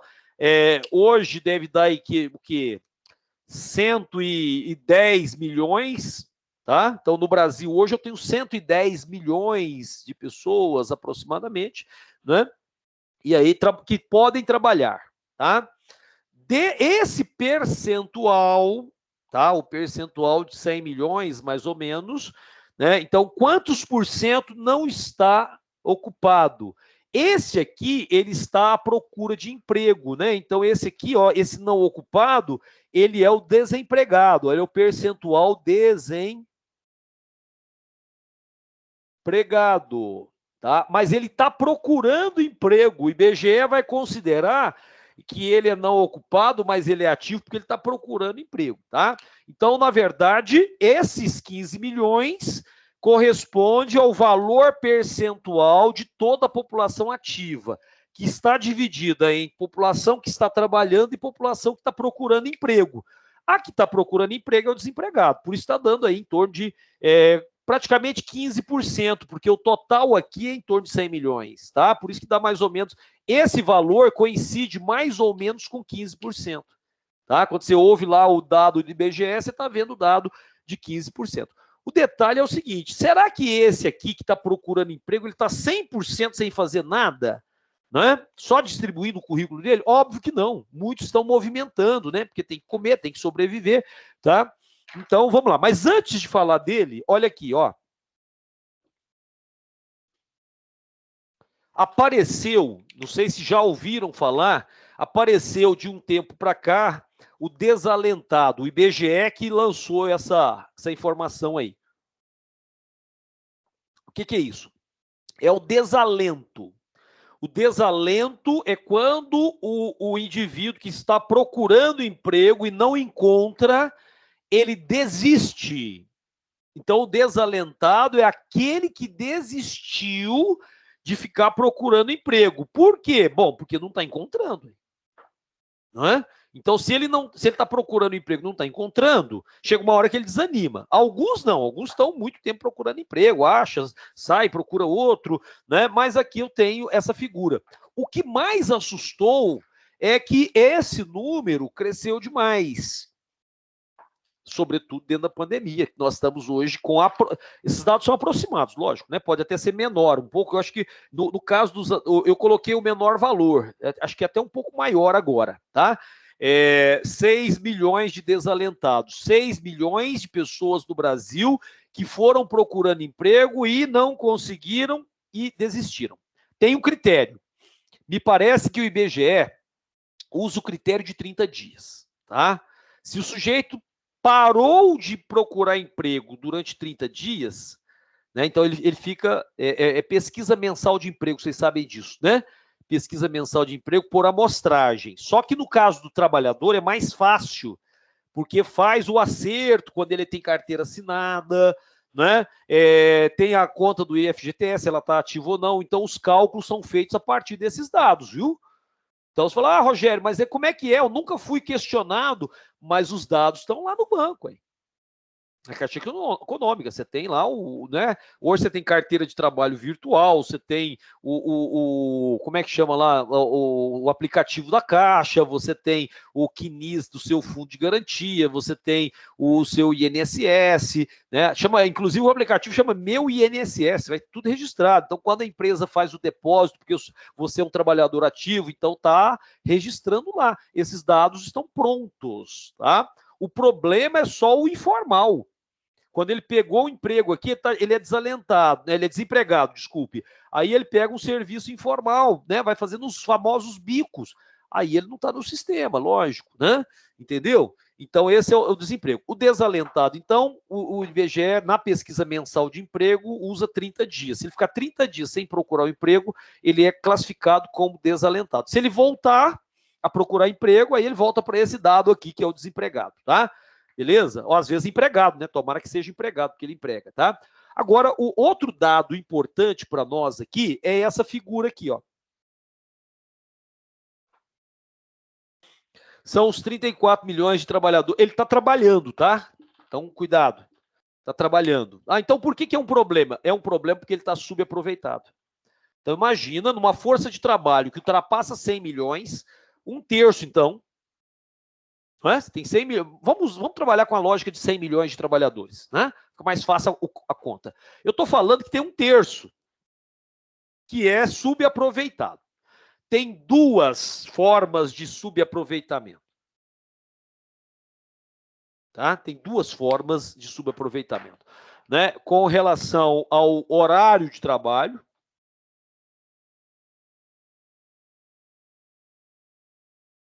Então, com relação ao horário de trabalho, né, os entrevistados que não é só do IBGE agora, tem várias organizações que fazem as pesquisas e algumas delas efetivamente vão estabelecer aqui cruzamento de dados e eles são próximos, como o IPEA, que é o Instituto de Pesquisa Econômica Aplicada, o próprio IBGE, né? As organizações não governamentais vinculadas, os sindicatos, né? Então, tu tem dados aí para a gente, tá? Então, um é com horário de trabalho e o outro é com relação à qualificação do trabalhador. Qualificação do trabalhador, tá? Então, são duas análises aqui.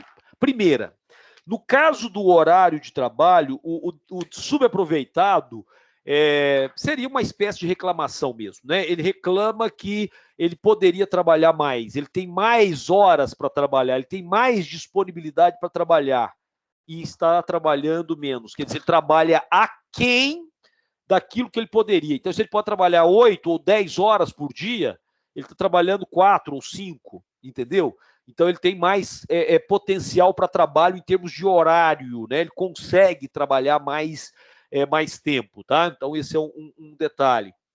A outra questão é com relação à qualificação, né? Então, ele é subaproveitado quando ele tem uma qualificação superior ao que ele está fazendo, tá? Então, se ele tem um curso superior, é só um exemplo, tá?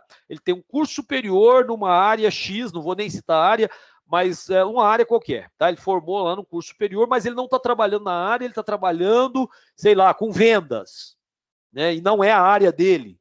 Então, isso é classificado como subaproveitado, quer dizer, ele não está qualitativamente desempenhando as funções para a qual ele foi formado, tá? Primeiro. O horário de trabalho é o tempo, né? Quer dizer, ele trabalha menos do que ele gostaria. Tá bom? Então, são as formas de subaproveitamento, tá? Tem mais um tópico agora desse assunto aqui, mas eu vou precisar de espaço, né? Mas eu só quero alertar para esse ponto, né? Beleza? Quer fazer alguma pergunta agora, gente? Tem alguém que quer perguntar?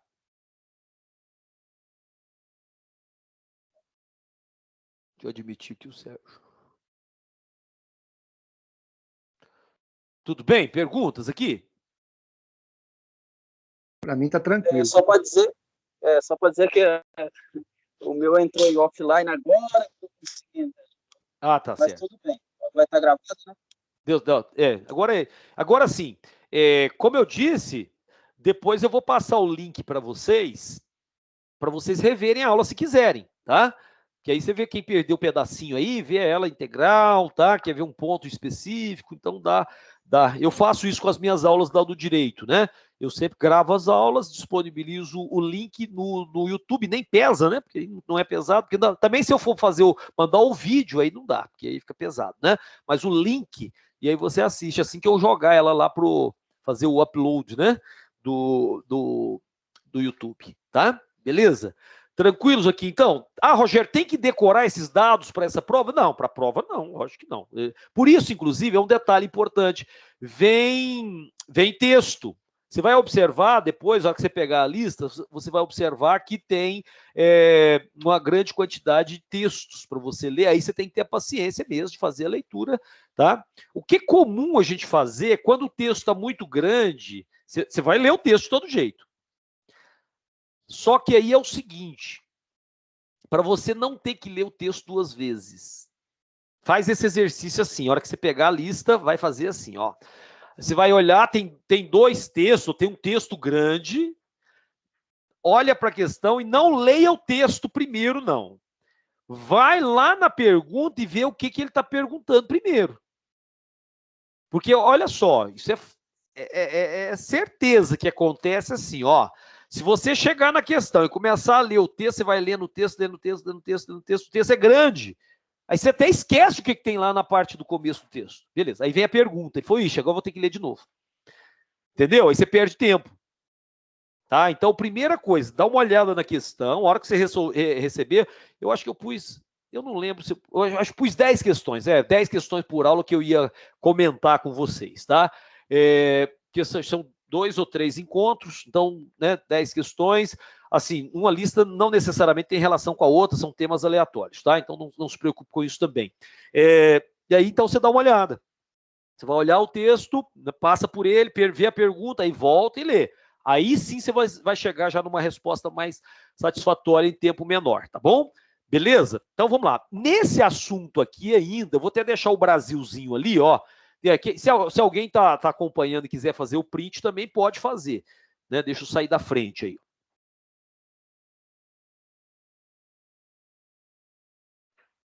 Beleza? Então tá lá, eu vou apagar e deixar escrito só o Brasilzinho ali.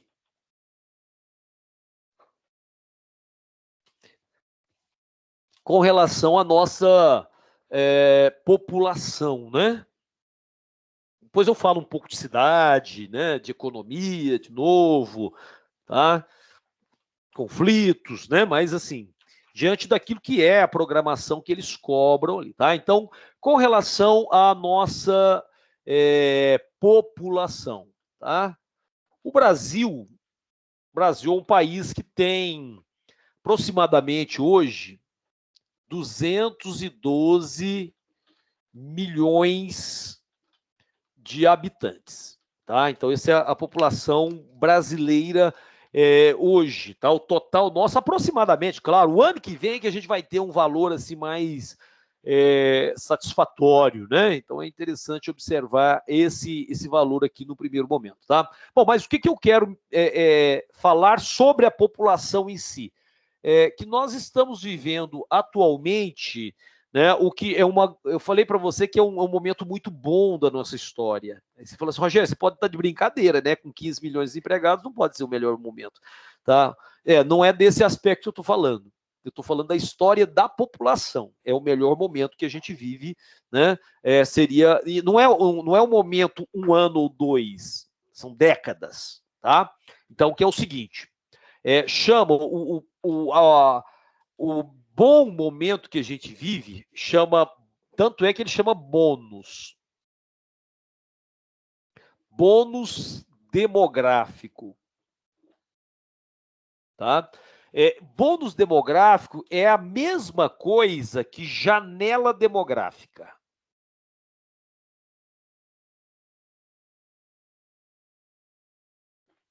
Tá? Sinônimo, tá? São sinônimos, beleza?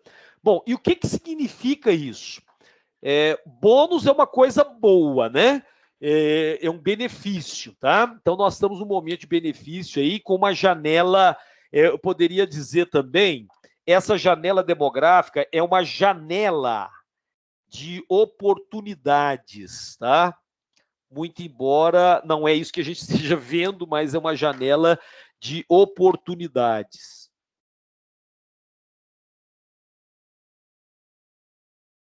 Perfeito? Então, janela de oportunidades, beleza? Bom, então o que é, então, né, nesse caso? Nós estamos agora com uma população em idade ativa elevada, tá? Então, significa que nós estamos com uma população em idade ativa. Idade ativa é a idade que pode trabalhar, tá? Então, nós estamos aqui com uma população, ó, vou pôr uma setinha para cima, indicando que a população em idade ativa, né, é alta. A gente chama isso de PIA, tá? PIA. População em idade ativa é alta, tá? Então, que é a nossa PIA, certo?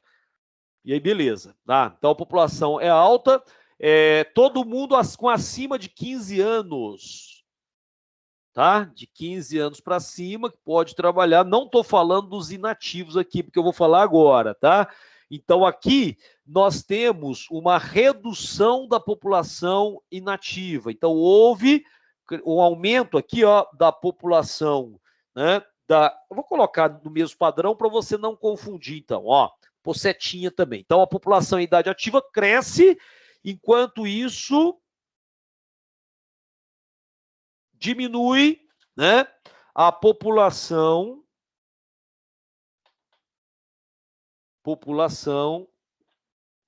não economicamente ativa. que são os inativos, tá? Os inativos. Então, eu reduzo, né? Então, ó, aumentou, esse é o momento que nós temos quase 70% da população brasileira está em idade ativa. Quase 70% da população brasileira está em idade ativa, né? População total. E aí, eu diminuí a população inativa, tá? Essa população inativa aqui, ó, eu estou falando de crianças, de pessoas doentes, né? De pessoas que são inativos mesmo, tá? Economicamente inativos, tá? O fato é que o que aconteceu então? O que aconteceu aqui? Reduziu, né? Houve uma redução, o que aconteceu aqui, eu vou escrever aqui, ó. Houve uma redução, portanto, da razão de dependência. Tá? O que é a razão de dependência? É essa relação aqui, ó. Porque você poderia ter muita gente inativa, imagina um país com muitas criancinhas, né? Então, assim, eu posso trabalhar a partir de 15 anos, mas a criança lá, imagina, criança de 10, 9, 8, 7, 6, 5, essas não tem como trabalhar de jeito nenhum. Na verdade, o lugar delas é na escola, né? Então, o lugar de criança na escola para que eu tenha uma mão de obra qualificada no país. Então, o interessante, então, é diminuir o número de inativos, porque imagina se é 50% ativo e 50% inativo. Como é que ficaria a relação para o trabalhador? Um trabalhador carregando um inativo nas costas. Não é isso? Agora, o que eu tenho? Em 1991,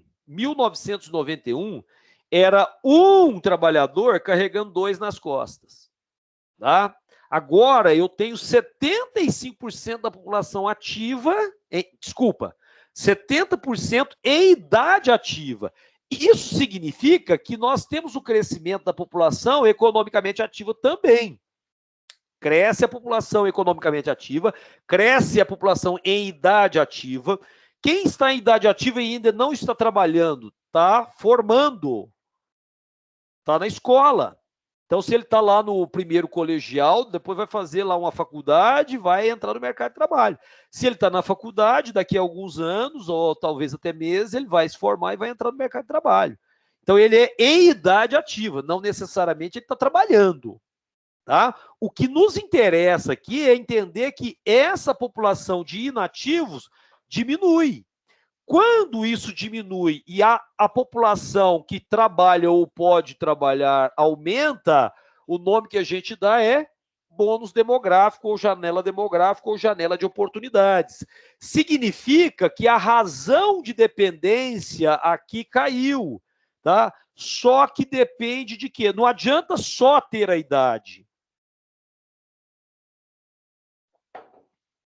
Agora, para aproveitar isso aqui, ó, então, aproveitamento.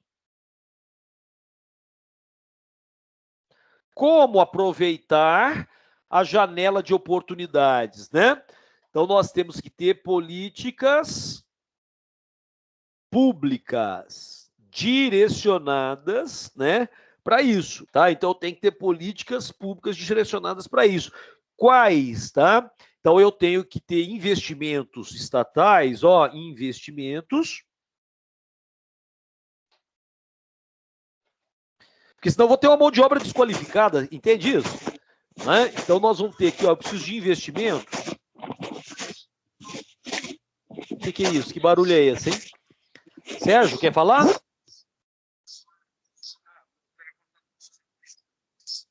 Tá com o microfone aberto aí?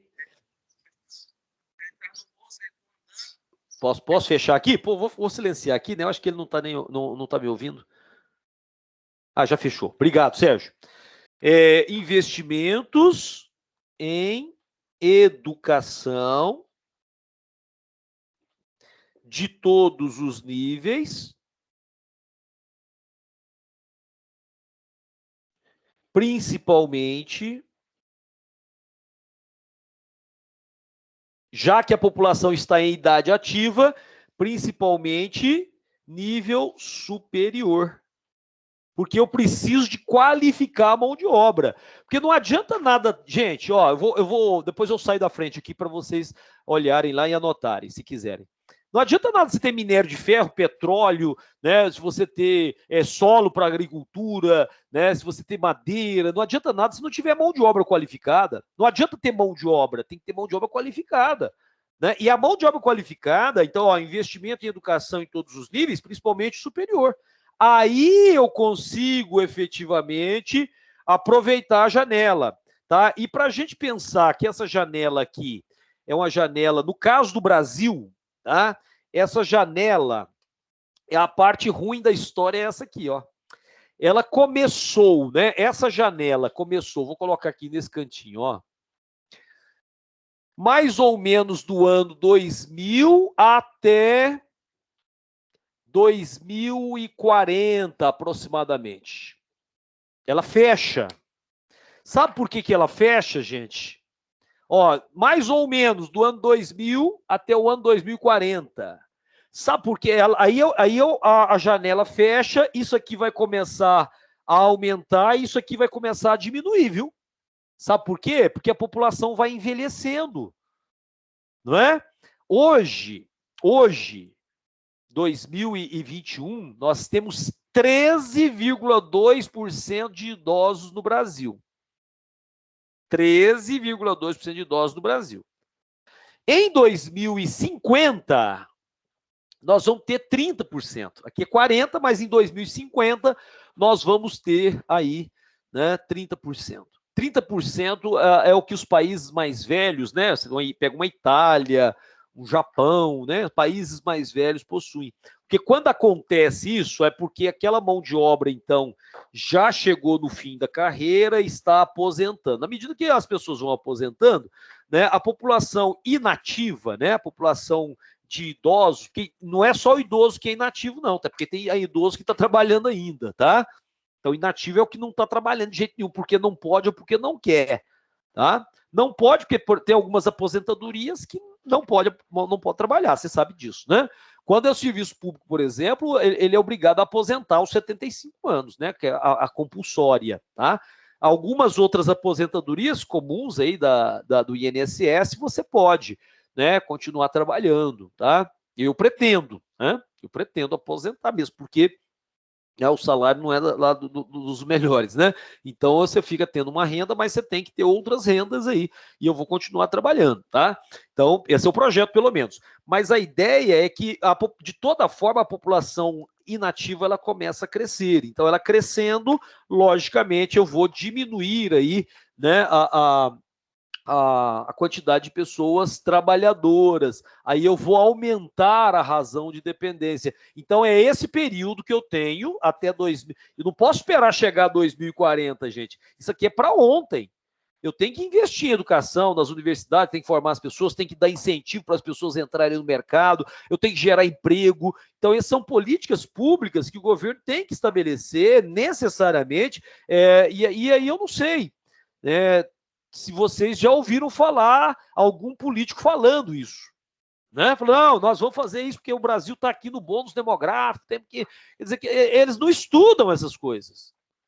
A parte técnica, né, do que a população realmente precisa, não, né?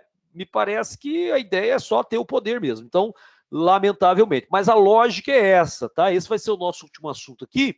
Se alguém tiver perguntas, porque aqui já são 10 para as 11, a gente pode daqui a pouco fazer aquele print. Quem que que estava no computador é o Bruno, que está sem câmera. Se você quiser mudar lá para o celular, que daqui a pouco a gente faz aquele print, né? Eu vou mudar, então. Ah, é Pedro, né, o Pedro? Beleza. A Dinair já fez, já abriu aí, muito bom. Ok. Que acho que tem que... Deixa eu ver se eu tenho que optar por aquela galeria. Galeria. Aqui, ó, então tem uma galeria aqui. Aí, muito bom, né? Daniele, muito bom. Ah, tem o nome de vocês à frente, eu vou tirar isso aqui, ó. Isto. Na hora que todo mundo tiver ok, eu dou o print aqui. É selfie moderna, isso, né? Que chama, não é? Né, Daniele? A selfie moderna. Fernanda. É só abrir a câmera, professor? Só abrir a câmera, você já vai aparecer aí no nossa galeria. Aí, Bruno, deu certo. Tá aqui, ó. Tá eu, Daniele, o Bruno, falta a Fernanda, o Sérgio, Pedro tá migrando, né? Pedro tá migrando. Beleza. Deu para ter uma noção, gente, das ideias? Ah, enquanto isso, deixa eu colocar aqui, então, eu acho que o mais rápido vai ser pelo WhatsApp mesmo, né? Mais rápido. Então, aí vocês me mandam um zap aí, porque cada um deve ser de um curso, então não tem um grupo formado, né? E eu vou mandando para vocês o material, tá? Então, aqui, ó, é o 99636-4300, tá? Esse é o meu WhatsApp. Tá visível aí para vocês? Ou tem que ser no preto mesmo? Deixa eu pôr em preto. Acho que preto ficou melhor, né? Para aparecer. Então, 99636-4300. A lista eu mando hoje, tá? A lista eu mando hoje.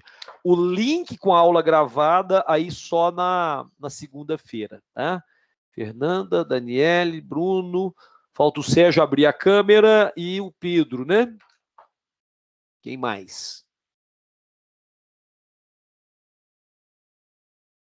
Tem Adnair, tá aí?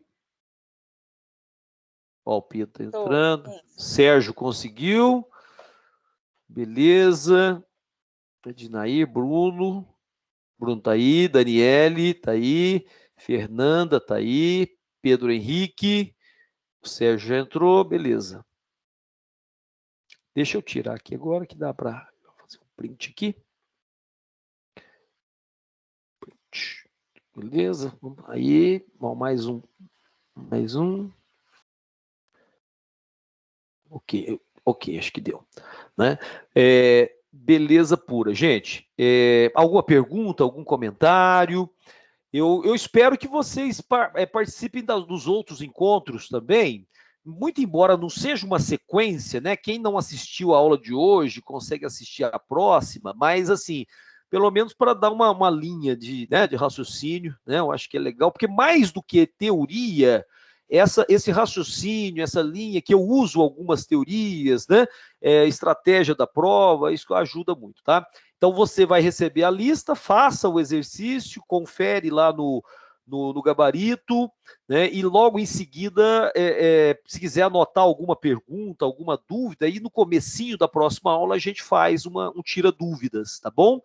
Eu acho que é bem legal aí de você, né, ter esse desenvolvimento, né, das ciências sociais de um modo geral, né? Porque a formação geral ela é mais ciências sociais mesmo, né? Então, conhecimento geral, né? A formação geral, o nome já diz tudo, né? Você teria ter mais conhecimento de história, geografia, sociologia, filosofia, leitura de mundo, né? Noticiário é importante, né? Mas o noticiário ele tem que ter um filtro, né? A gente sabe disso, ainda mais em tempos de fake news e tudo mais. Então, o filtro não é fácil, né? De você falar, olha, como é que eu vou saber se está certo ou errado, né? O que o jornal está falando, né? O que a mídia está falando, tá bom? Então, acho que esse é o detalhe interessante. Aí, nossa aula também... Ah, já estava... Tem até o aviso de tempo aqui, é legal. Esse aqui Perguntas? Tranquilos? Bom, se não tem dúvidas, vamos lá para o nosso final de semana, né? Daqui a pouquinho, assim que você for me mandando o seu contato, eu já mando a lista, tá? Para você fazer, tá bom? Muitíssimo obrigado, né? Achei muito bom aí a turma participando, perguntando, falando, né? Isso que a gente precisa, né? Porque já é bem frio esse negócio de ser virtual, né? Eu não tenho contato ali, eu gosto o olho no olho ali na sala de aula, mas é o que... Esse negócio veio para ficar, eu acho, né? Porque mesmo podendo voltar para a sala... Pode pedir no telefone para mim, por favor? Que eu tô no tá. serviço, É 99636 4300. 4300. Rogério. Esse é o meu 636 4300. Ok. Maravilha, gente. Muito obrigado, então. Foi um prazer trabalhar com vocês hoje. Espero que participem da semana que vem também, tá bom? Eu acharia interessante aí a presença de todos. Obrigado, viu? Bom final de semana a todos. Tchau, tchau. Obrigado para você também. Obrigado. Obrigado. Tchau, tchau. Tchau. Tchau, tchau.